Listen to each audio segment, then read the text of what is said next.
Welcome to NACD BoardVision, where leading boardroom advisors, governance professionals, and seasoned directors discuss critical issues related to your responsibilities in the boardroom.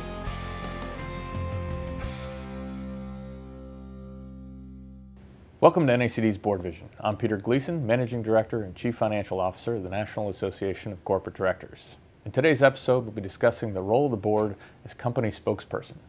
Joining me again today is Demetrios Galkotos, Senior Vice President of NASDAQ OMX Corporate Solutions.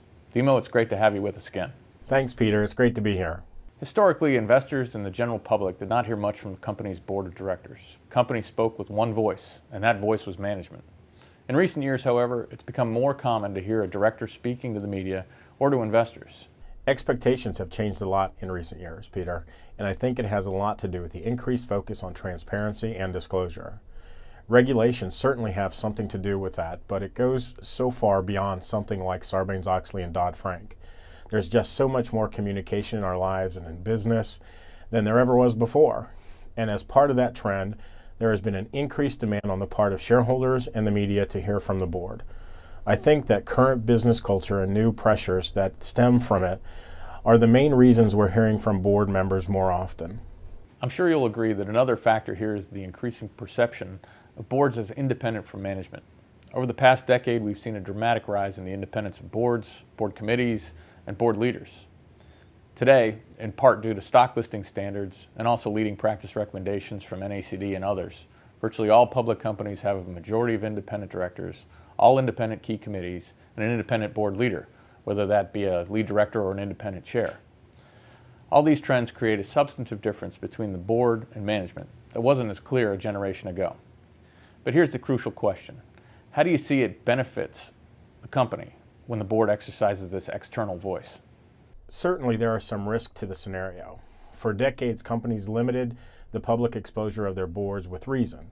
Having one voice for a company helps define its brand and preserves its credibility. Companies with only one spokesperson, the CEO or another member of senior management, don't have to worry about putting out mixed messages. Inconsistent messages can lead to confusion and a weakened brand, and ultimately lower valuations. And in today's environment, it's easier than ever before for agenda-driven institutions and other stakeholders to exploit even the hint of a wedge between management and the board. Under most scenarios, management will be the voice of the company. While there are times that the board will have to step up to the role, there is a value in shielding the board from pressure from the public and shareholders. Continually exposing the board members to external pressures of corporate communications can often make things more complicated. I agree. Still, we have to face the fact that investors and the general public view corporations in an increasingly poor light, and directors can play an important role in repairing that relationship.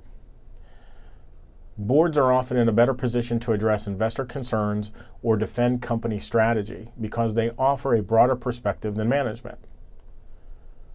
Now, I'm not saying that it's best for a company to have its board members on TV every day, but there is a time and a place for them to share their perspectives in a way that can benefit the company. So, when might that time and place be? Generally, if a board is going to make its voice heard, it should do so at the moment of crisis or major transition, or in a situation where the board is in a better position to comment than management. A few examples would be after a change in CEO, during a takeover attempt or proxy battle, or if there's an announcement related to an executive compensation or corporate governance. It sounds like you're making a distinction between wartime and peacetime. Well, I don't like to think of it in quite those terms, but yes, I suppose it's not a coincidence that in times of when it's appropriate for a board to comment tend to be the challenging phases for the company. And I think when the waters are calm, boards should stay out of view. Some might say that the board should speak through its oversight and through its advice to top management. Do you think there's merit to that point of view? There is certainly something to that. In an ideal world, yes. A board should never have to speak because its strategy, viewpoints, and intent will always be made clearer through how the board guides management and the company as a whole. But when the public and investors are looking to the board for comment, it's difficult to expect them to stay silent, especially in the increasing focus of transparency and access.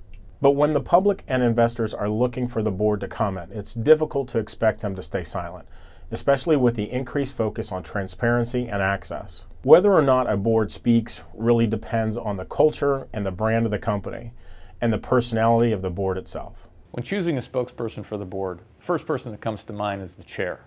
However, that's often the CEO. Who would you suggest if this is the case? Peter, we've seen the non-executive chairman or lead independent director step up and successfully fill this role. It can also depend on the situation. For instance, there may be an issue relevant to a specific board committee. If that's the case, then logically the chair of that committee would be the best person to speak on behalf of the board. It should be mentioned, the board doesn't work alone in communications. The investor relations team also plays a key role. What trends are you seeing in the IR function and the effect they have on the board's ability to speak independently? Peter, we're seeing investor relations and corporate communication teams working together with governance professionals. This collaboration, or convergence as some are calling it, is in response to the increased requirements for transparency and integration.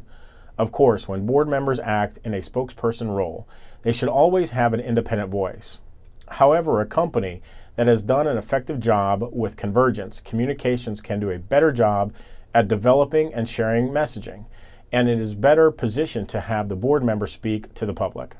Demo, while we've issued our own leading practice recommendations in board communication strategy, in your opinion, what's the most crucial area of focus for shareholder communications? That's a great question, Peter. I'd say that the most important thing is to ensure that whoever is speaking on behalf of the board conveys messages that are consistent with those of the other board members. After that, it's crucial for the board to share those views with management and let the management know that these views are going to be made public and where and when and how. It's natural for there to be disagreements during this process, but it's important to begin the process as early as possible so they can be resolved before the statements are made. You know, Demo, it makes me think of the risk-reward paradigm. Before a board releases a comment, it should carefully consider the possible effects. The real question is, can we really influence stakeholders in this scenario? If the answer to that question is no, and sometimes that's the case, there's minimal upside to releasing the statement or conducting an interview. It's also worth considering how the remarks will be perceived. We've seen boards try to speak up on behalf of an embattled CEO, but their comments only create further controversy over the CEO's status. Exactly. And the situation is aggravated if the channels are not the right ones. While the idea of granting interviews to a wide number of media outlets may seem like an efficient strategy, it may be better to offer an exclusive to an outlet that you feel confident will approach the story from the right perspective. With so much to consider here, the question of public relations counsel comes to mind. It's certainly within reason. Board members are trained decision makers, not always trained communicators. So oftentimes they need education in this area. Boards routinely employ their own legal counsel, and I don't think it's a far jump to say that they should have their own PR counsel as well. It really depends on what type of challenges the company is facing and how much activity the board is expecting. Also, I should mention that the purpose of all of this isn't for the board to second-guess management. Instead, it is to help the board make the smartest communication decision in times of crisis and transition. This seems to be a theme here, that when communicating or deciding whether to communicate, directors should really take their cues from the company culture and the board's own personality. But most of all, there needs to be a clear policy at the board level that defines who will be communicating from the board and under what scenarios. It's really essential. Designing the best strategy is only one part of the communication equation. The second part involves taking a long look in the mirror and deciding whether or not the strategy will work for your company given its culture and its personality. Demo, thank you for this discussion. I look forward to more dialogue around this subject in the months ahead. My pleasure, Peter. On behalf of NASDAQ OMX Corporate Solutions and the National Association of Corporate Directors, I'm Peter Gleason. Thanks for joining us.